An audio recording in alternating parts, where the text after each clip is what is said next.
김종인 비대위원장이 제3지대 후보로 단일화돼서는 최대한 선거에서 이길 수 없다라고 안철수 후보로 단일화되는 것에 대해서 부정적인 입장을 피력했습니다. 들어보시죠.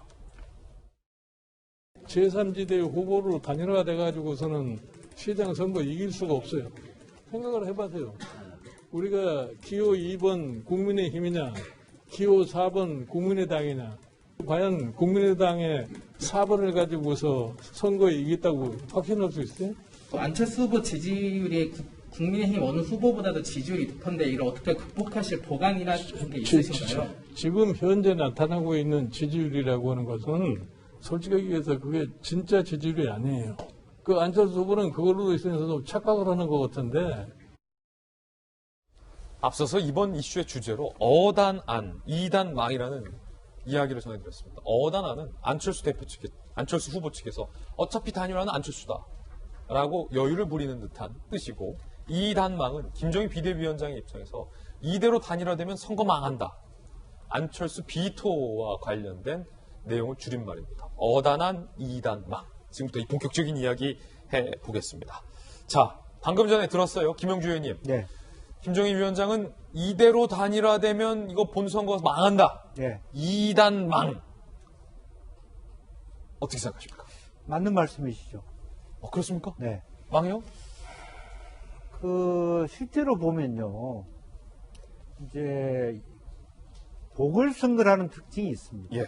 보궐선거는 총선거와 달리 투표율이 낮을 가능성이 많고, 그것은 어느 정도는 조직력에 기초한 선거일 수밖에 없습니다. 이제 그런 면에서 실제로 보면 우리 돌직구쇼 멤버이시기도 했지만 고성덕 변호사께서 한번 교육감에 나오신 적이 있고요.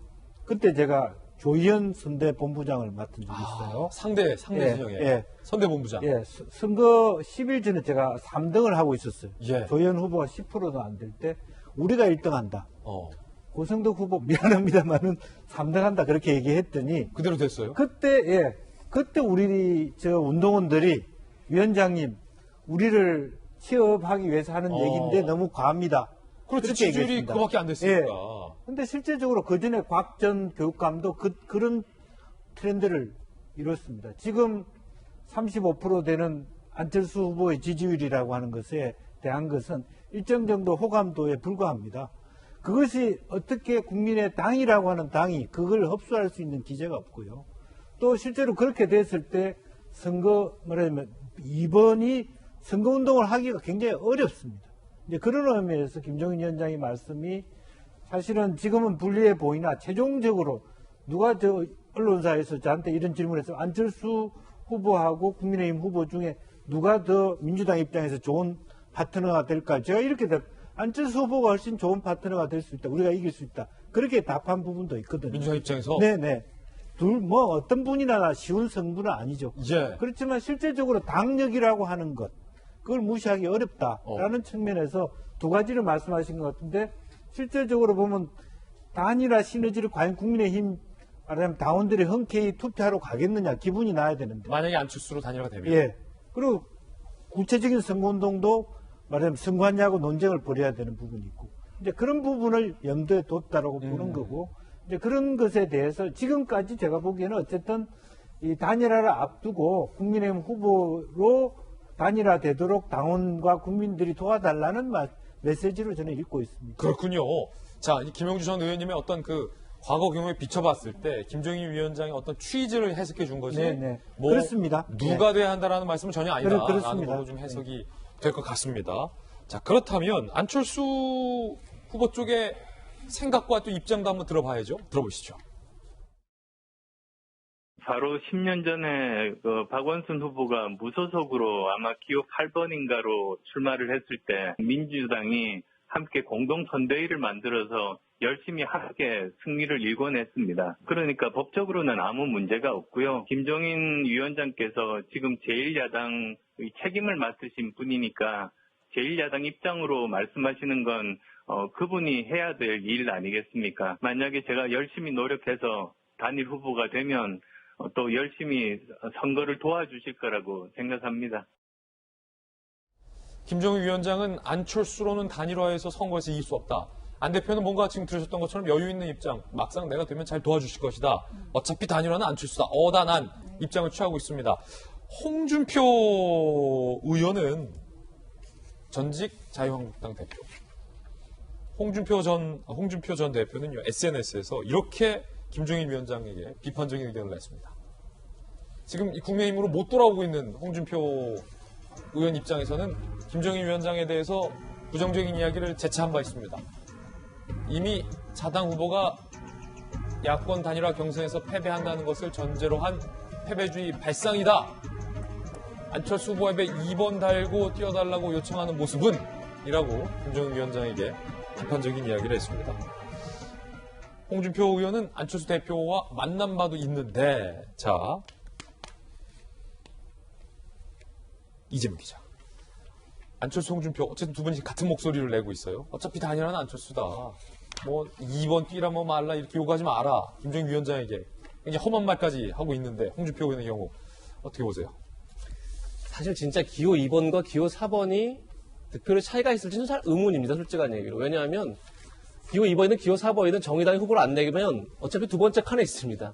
2번, 4번 자체가 중요한 건 아니고, 조금 전에 안철수 대표도 얘기했지만 2011년 박원순 당시 시장이 이겼을 때도 기호 10번이었습니다. 그리고 네 번째 칸에 있었습니다. 그래도 뭐 얼마든지 이제 시민들이 선택할 수 있는 거죠. 그러니까 기호 2번, 4번은 사실 제가 볼 때 큰 의미 없다. 그리고 또 하나는 어느 후보로 단일화되든 야권은 리스크를 정도 안고 갑니다. 왜냐하면 국민의힘이 됐을 때 국민의힘에 대한 비호감도 분명히 존재하죠. 그럼 중도층이 과연 국민의힘 후보를 찍을 것이냐의 문제가 생기고, 좀 전에 김영주 전 의원 말씀하신 것처럼 안철수 대표로 단일화됐을 경우에 과연 국민의힘의 조직력이 움직일 것이냐.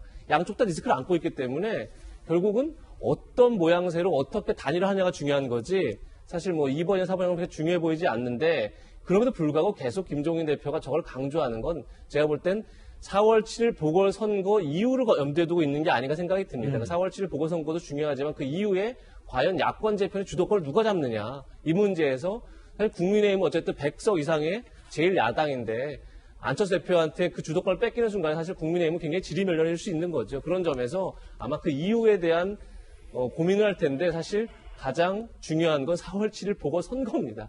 그걸 지고 나서 사실 아무런 의미가 없는 거죠. 야권 입장에서는. 그래서 그때까지 어떻게 내부 갈등을 어떻게 최소화하면서 단일화하느냐, 이게 굉장히 중요한 숙제로 남아있는 게 아닌가 싶습니다. 내일 국민의힘의 서울시장 후보가 확정이 됩니다. 어제와 오늘 이 국민의힘의 후보 확정을 위한 단일화 여론조사가 실시 중에 있습니다. 유력한 두 명의 후보, 오세훈, 나경원 두 후보, 예비 후보의 이야기 들어보시죠. 선택의 기준은 본선 경쟁력이 돼야 한다 하는 점입니다. 선거를 앞두고 국민 혈세 20조 원을 푸는 집권 여당의 후보와 맞서 싸워야 하는 결코 녹록지 않은 선거입니다. 안철수 후보와의 진정 어린 단일화, 그리고 본선에서 두터운 중도층의 표를 끌어올 수 있는 후보가 나서야 합니다. 단순히 시장을 잘하는 거, 이건 기본입니다. 그것만 할 것이 아니라 문재인 정권을 심판하는 그런 시장의 역할을 해야 됩니다. 이번 선거가 문재인 정권을 심판하고 견제해달라는 국민의 마음, 저 나경원이 꼭 실현하도록 하겠습니다. 상당히 팽팽한 긴장감이 드는데, 김연아 의원, 어제와 오늘 여론조사 실시 중이고 오늘 밤에 결과 좀 취합됩니까? 밤 10시까지 여론조사가 진행된다고 하니까요. 예. 아마 자정이 넘어야 결과가 나올 것 같습니다. 그럼 비대위원이시니까 자정쯤에는 보고받겠네요? 글쎄요, 밤에 새벽에 연락 오지 않을까 싶고요. 내일 아침에 이제 공교롭게 또 비대위도 예정이 되어 있어서 내일 아마 비대위하고는 관계없이 공관위에서 발표하겠지만 한 새벽녘쯤이 돼야 윤곽이 드러나지 않을까 생각합니다. 예. 그 이외에는 말씀해 주실 수 있는 사안이 없는 거죠? 네, 철저하게 중립을 지켜야 되지 않겠습니까? 알겠습니다. 네. 여기까지 듣겠습니다.